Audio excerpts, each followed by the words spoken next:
Welcome dear students to the topic for today, structure of atom. This is the first part in a two-part video series and specially targeted at students who are getting introduced to the concept of atom, electron, proton, neutron, where you start to get to where you start on the language of chemistry. I always say chemistry has a language of its own, and once you understand that language, then chemistry is very easy. We start with atom. What is an atom? All of us are made up of atoms. All of us, everything around us, everything in this universe, in this world is made up of very tiny particles which cannot be seen with the naked eye, called as atom. These are the particles which are actually undergoing a chemical change when we talk about any change in the nature of a substance. So these are the smallest particle of an element which are undergoing a chemical change, but they may or may not be able to exist freely in nature. For example, if I talk about carbon, hydrogen, oxygen, all these atoms cannot exist independently in nature. You will never have a single atom of nitrogen existing. How it will exist is bonded with another nitrogen atom, forming what we call as a molecule. So what we are having as 78% of air is actually nitrogen molecules and not nitrogen atoms alone. So these atoms cannot exist independently. At the same time, we have atoms like helium, neon, argon, krypton, xenon, radon, which are capable of existing as an atom on their own. They don't need to combine with other atoms in order to survive independently. That is why we define atom as the smallest particle of a substance or element which may or may not exist independently but can take part in a chemical reaction. An atom consists of three particles in itself: electron, proton and neutron. Now, in order to understand an atom, we will visualize it as a ball where centrally you have the densest part, the heaviest part, which consists of the proton and the neutron. It's the central. So central means nucleus. It's the nucleus of an atom where the entire mass of the atom is concentrated, because protons and neutrons have sufficient mass compared to electrons. We will go to the details of this later. Now the nucleus has electrons around it moving around in circular orbits, which are called as energy levels or energy shells. They are numbered as 1, 2, 3, 4 and so on and so forth, or they are listed alphabetically starting with the alphabet K, L, M, N and so on and so forth. Why the name energy levels? When an electron is present in any particular orbit, it has a certain amount of energy associated with it. So when an atom is there in the first orbit, let us suppose it has the energy E1. It goes into the second orbit, it has energy E2. Whenever it changes orbit, there is a change in its energy, hence the name energy levels.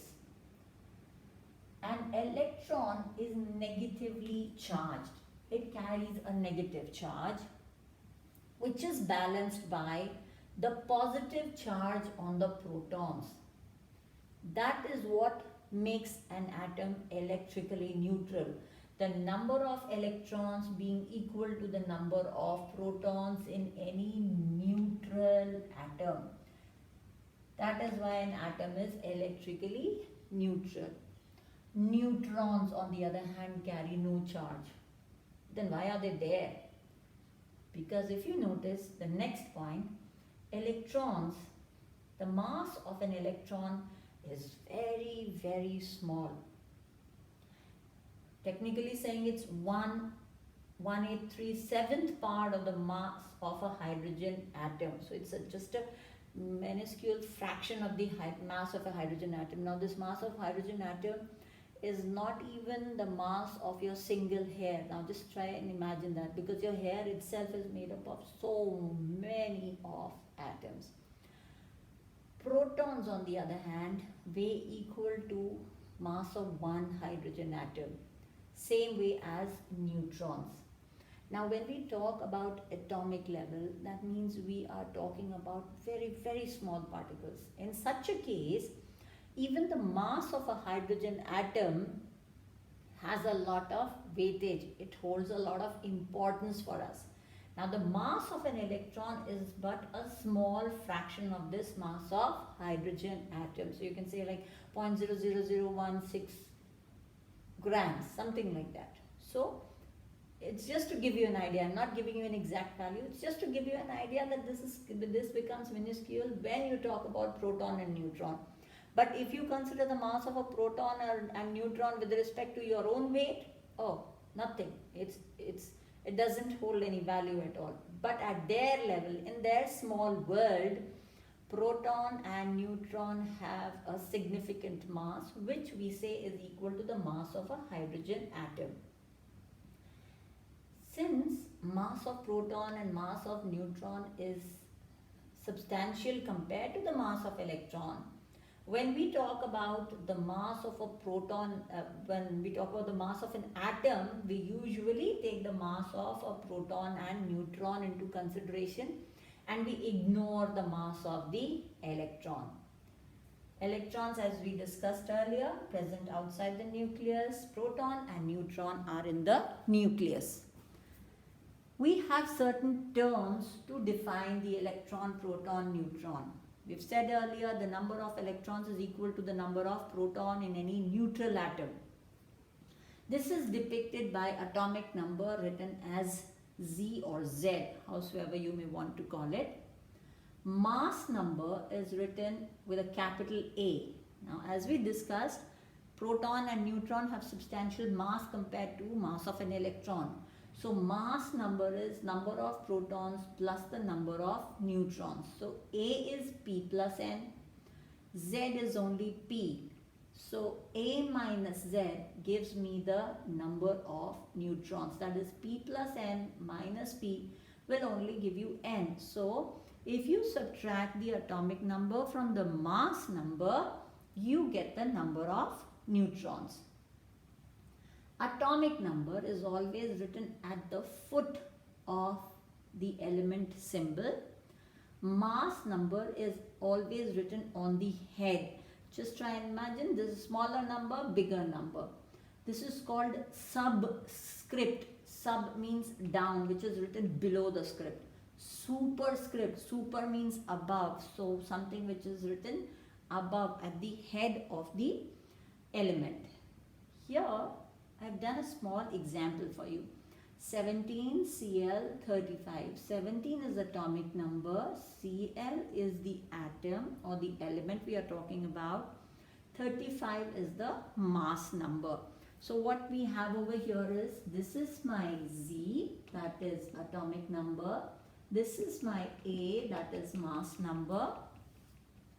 So 35, 17. We know that number of protons is same as the atomic number. That becomes 17 again. Number of electrons is number of protons or the atomic number, howsoever you may want to relate. 17 again. Number of neutrons is the mass number minus the atomic number. That is 18. In the next lesson, we shall go a step ahead and try distributing these 18 electrons in the energy levels or the orbits. For the time being, try and tabulate. Tabulate means you do it column wise. The atomic number, mass number, number of protons, number of electrons and number of neutrons for the first 20 elements. So Out of these, I have listed 19 and 1 is done over here. So 1H1. So 1 is atomic number, 1 is mass number. So can you guess how many neutrons this particular atom has? Yes, simply subtract the atomic number from the mass number. So you have 1 minus 1 gives you a 0. Hydrogen has no neutrons in it.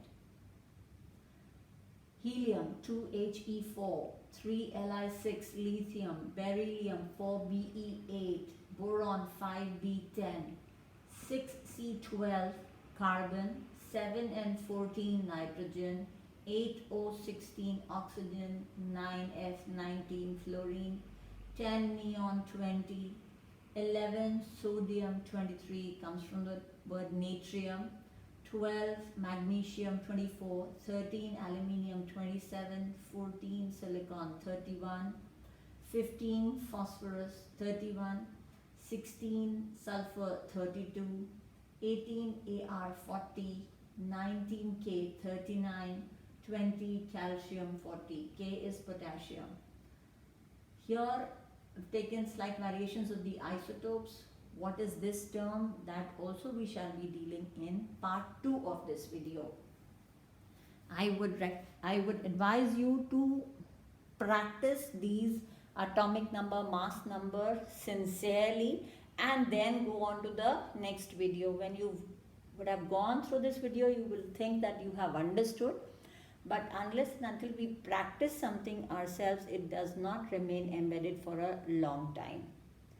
Wish you all the luck.